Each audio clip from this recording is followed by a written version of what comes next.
Hey, good afternoon, everybody. Thank you for joining us. Sorry to be hosting this a little bit later in the day, but we had some events going on earlier that we needed to attend to. As you're aware, Secretary Esper and Chairman Milley and General McKenzie participated in a classified all-member briefings with the House and Senate this afternoon to discuss the successful U.S. military operation that resulted in the death of Abu Bakr al-Baghdadi, the founder and leader of ISIS.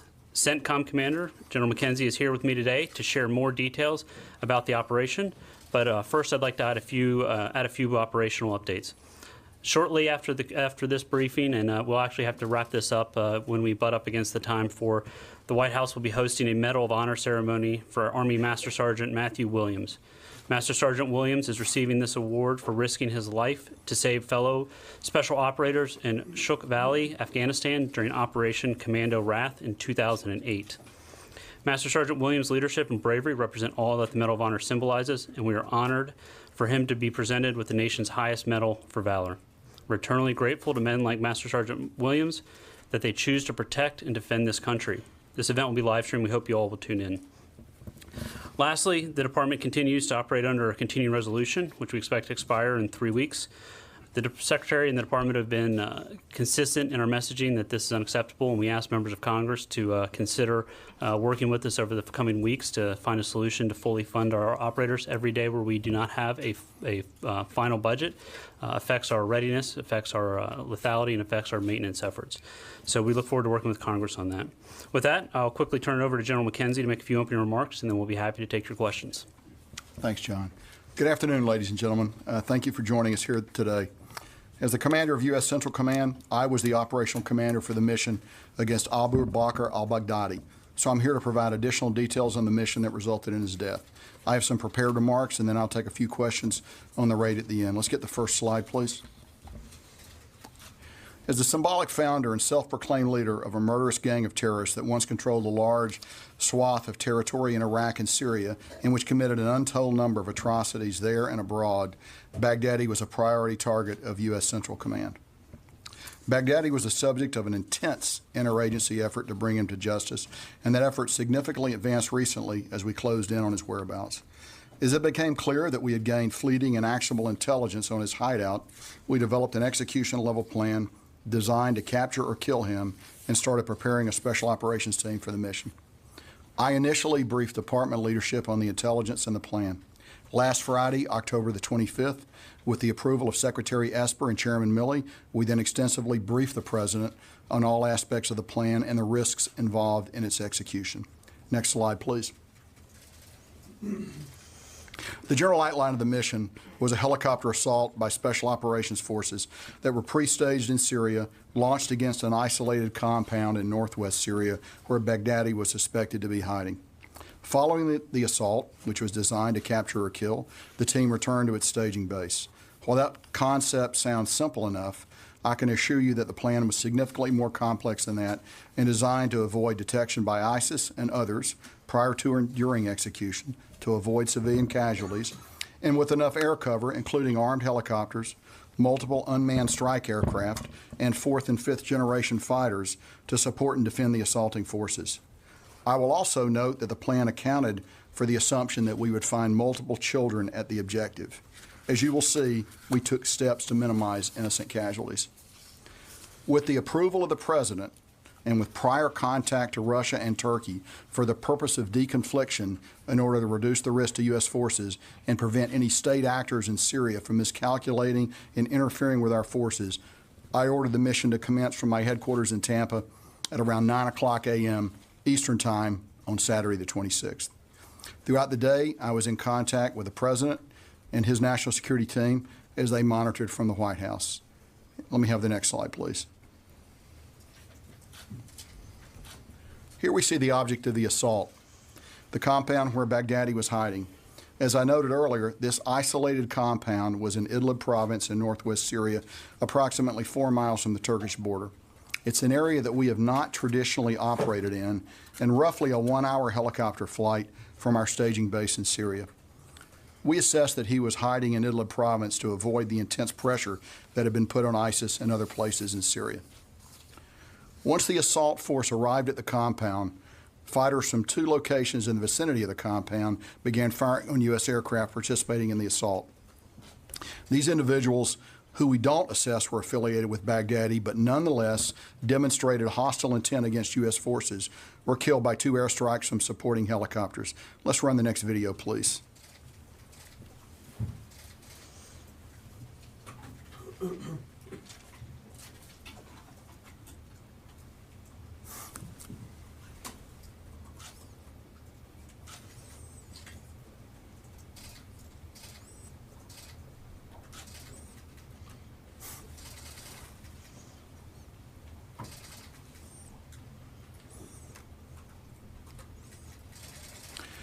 These fighters opened fire on our aircraft, and what you see in the video is the actual response.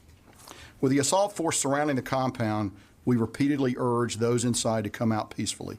Let's go to the next video, please.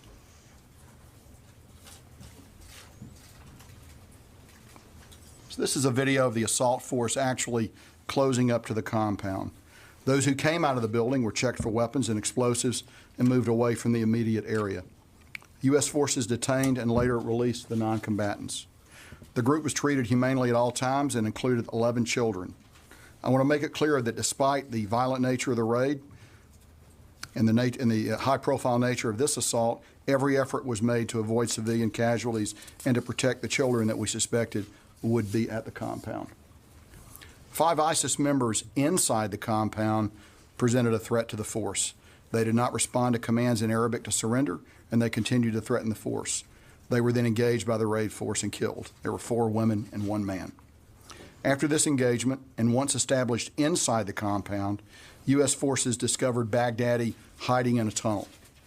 When capture at the hands of U.S. forces was imminent, Baghdadi detonated a bomb he wore, killing himself and 2 young children that were with him. The number 2 is a change. We originally thought there were 3 children with him, and this is the number we originally reported up the chain of command. We now know the number to be 2 based on subsequent debriefing. A total of 6 ISIS members died on the objective. 4 were women, and there were 2 men, including Baghdadi. This is in addition to the 2 children killed by Baghdadi as he blew himself up. Let me emphasize again that 11 children were protected by the assault force, and 2 men on the objective were detained by the assault force, and they were extracted with the force. After Baghdadi's murder-suicide, our assault force cleared significant debris from the tunnel and secured Baghdadi's remains for DNI identity confirmation, which were flown with the assault force back to the staging base.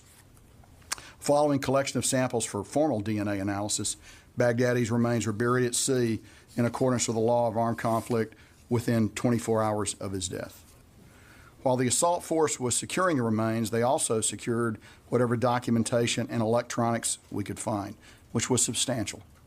The assault force then left the compound and returned to their helicopters with the 2 detainees that I've already mentioned. After our forces were safely off the objective, U.S. forces employed precision standoff munitions to destroy the compound and its contents. Let's go to the next video, please.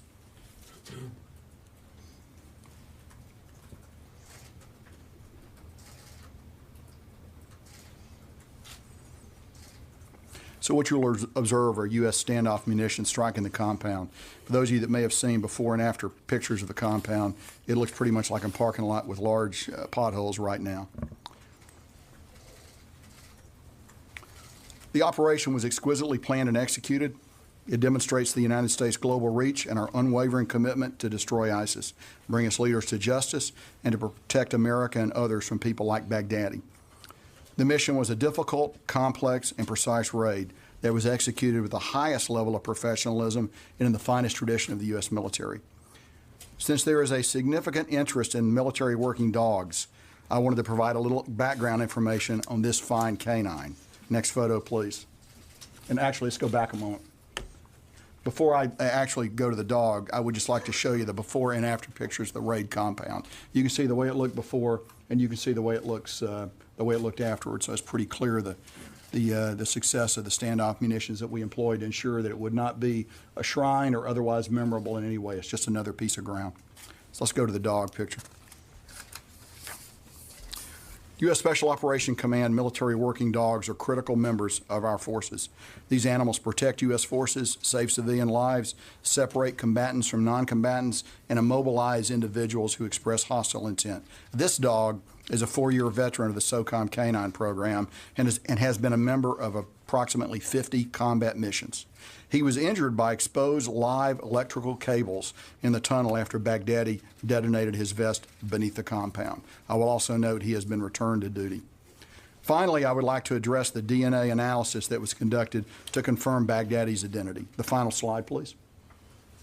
As you can see, the Defense Intelligence Agency conducted the analysis and compared DNA from the remains taken from the compound with an on-file sample taken when Baghdadi was at Camp Bucca prison in Iraq in 2004. The analysis showed a direct match between the samples and produced a level of certainty that the remains belonged to Baghdadi of 1 in 104 septillion, which is certainly beyond a shadow of a doubt. In closing, I would like to acknowledge that despite Baghdadi's death, we will not forget the victims of the atrocities he directed and inspired since 2014. U.S. Central Command remains focused on the enduring defeat of ISIS and will remain vigilant against all terrorist organizations in the region who threaten the United States, our partners, and our allies. I'd like to express my sincere appreciation for the professionalism of the men and women who made this operation a success. This was a true interagency effort, so I commend our partners across the U.S. government. The individuals who planned and conducted this mission are quiet professionals focused on their mission above glory or recognition. Committed people did hard, risky work, and they did it well. I now have a few minutes to answer questions. And Jonathan, over to you. Lita? General McKenzie, with the death of Baghdadi, can you just give us a sense of what the U.S. counter-ISIS fight is going to look like? Are you seeing leaders start to emerge? And just as a related, the troops are now moving into Deir ez-Zor. Can you tell us how they are going to supplement that counter-ISIS mission and explain about how they're going to be protecting the oil? Sure, absolutely. Let's start with ISIS. ISIS is first and last in ideology, so we're under no illusions that it's going to go away just because we kill Baghdadi. It will remain. Suspect at the highest levels they'll be a little disrupted. It will take them some time to reestablish someone to lead the organization, and during that period of time their actions may be a little bit disjointed. They will be dangerous. We suspect they will try some form of retribution attack, and we are postured and prepared to, and we're postured and prepared for that. But we should recognize that, again, since it's an ideology, you're never going to be able to completely stamp it out. And in fact, our definition of long-term success against ISIS and other entities like ISIS is not the complete absence of that ideology, but rather its existence at a level where local security forces, wherever in the world it exists, can deal with it. There's no international connective tissue. There's no ability to attack our homeland, and local forces, perhaps with training and some assistance, perhaps without those things, is going to be able to suppress those entities as they go forward. We don't see a bloodless future because, unfortunately, this ideology is going to be out there, but we think there's a way to get to a point where it's going to be less and less effective over time. So the second part of your question was about Deir ez-Zor.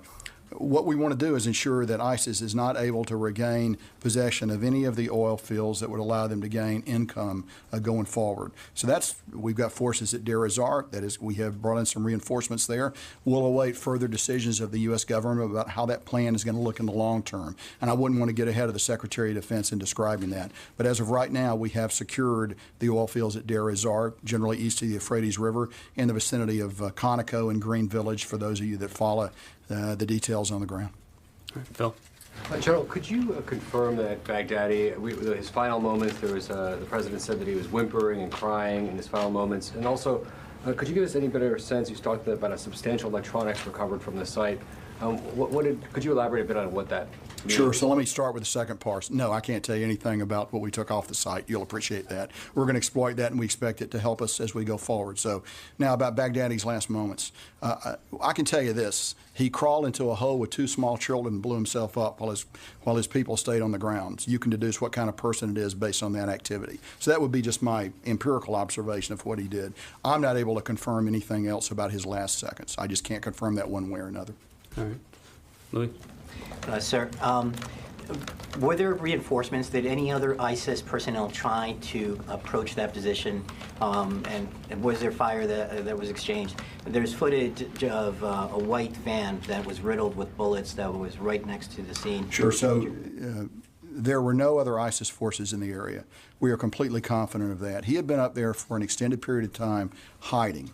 There were other militant groups in the area that probably did not know he was there. Once they saw the helicopters land and begin to operate, they began to flow toward it. So, but they were not flowing to reinforce him. They were flowing toward what they thought was perhaps a Turk military operation, perhaps a Russian military operation, perhaps an American military operation. They didn't know. So the white van that you talk about was one of the vehicles that displayed hostile intent, came toward us, and it was destroyed, in addition to the video that I just shared with you of the fighters on the ground that were addressed by the gunships. Do you know how many casualties there may have been? So, we don't. Out there, it's going to be hard to know. We use the figure of about 10 to 15, but we really don't know for sure, and I don't know that we're ever going to know that because we're not going to go back out there and count. Jennifer? Sir, you mentioned that you staged from within Syria. Was there anything about the changes on the ground in the last 2 to 3 weeks with the U.S. pulling back forces, with Turkey coming across, that caused you to accelerate this operation or change the timing of this operation? So, Jennifer, absolutely not. We chose the time based on a variety of factors: weather, certainty, lunar data, a variety of things like that. And while it might have been convenient to use bases there, the United States military has the capability to go almost anywhere and support ourselves, even at great distances. So that was not a limiting factor. We struck because the time was about right to do it then, given the totality of the intelligence and the other situation and the other factors that would affect the raid force going in and coming out. All right. Missy? Just a general, just a couple of quick clarifications. So you said that there were, I think, 6 individuals killed on site, 4 women and 2 men. Is that right? That's correct. Did any of those individuals fire at the American forces as they were entering the compound? And also, is there any other information you can give us about how the tunnel was detected, how far underground Baghdadi was, and do you know the rough ages of the children that he took down there with him? So I would tell you, we believe that the ages of both children that he took down there with him were under 12 years old. But that's about all I can tell you about that. I can tell you that we believe Baghdadi actually may have fired from his hole in his last moments. The other people that were engaged on the objective were behaving in a threatening manner with suicide vests approaching the raid force, and that causes you to make some decisions, particularly when they don't respond to Arabic language commands to stop, warning shots, and the progression of escalation that our special operators are so very good at, Missy. And how was the tunnel detected? Was it open or was it? So as we looked at it, and as you would expect, we had an opportunity to study this pretty carefully. We came to the conclusion we should expect possibly a tunnel feature there. So that was the first thing that we took a look at, and then the interrogation of people on the objective allowed us to gain a better appreciation of where it might be. And then, as you know, we just have a variety of things that I can't go into, one of them being the working dogs that are very good at scenting humans and going after them when they're not immediately obvious. So that's sort of how we came to that conclusion. The key thing is, we actually established physical security around the compound, got the non-combatants off, and that gave us a little bit of time to work the problem. You're always worried in a situation like that the house might be rigged. So you got to pay attention to that. There are a variety of things that the raid force commander has to balance on the ground, and I think they did a remarkable job of doing that. All right, so I've just been given notice that the event in the White House is going to start shortly, so we're going to do a couple more questions, and out of respect for Master Sergeant Williams, we're going to cut it short. So we'll go over here. Ryan? General, can you talk about any support that the SDF provided to this operation? So, yes, I can. And so, as you know, we maintain and continue to maintain linkages to the SDF. Some of their early intelligence was very helpful to us in beginning to shape this problem. So I would say that they were part of it. They did not participate in this raid. This was a U.S.-only operation. There were no other nationality that participated in it. All right. Helene? In the case of Osama bin Laden in Abbottabad, U.S. forces found that the house in Abbottabad had no internet, no cell service. You mentioned recovering electronic equipment from al-Baghdadi's place. Was he using the internet? Had they been on lockdown, or was he, Sure. was there? Good question. I think, and we're still working this out, I think you'd find it's probably a messenger system that, you know, allowed you to put something on a floppy or on a bit of electronics and have someone physically move it somewhere. That seems to be the cutout that most of these organizations seem to prefer. But I defer. I'm not going to go into much more detail on it than that. Tom, and then last question. In general, you said 2 men were extracted with the Special Operations Forces. Were they both ISIS members? Was one supposed an informant? So both members were extracted. Both turned themselves over. Both are under detention now, and I wouldn't go any further than that. What about the reward money? The $25 million who's going to get that? I have no visibility on that. Sorry, Tom. You got the money? That's going to go to the dog. So, all right, guys, thank you very much. Sorry to have to cut it short, but I hope you guys understand we had a hard deadline. And General McKenzie, thank you for coming in today to speak with everybody. Thank you.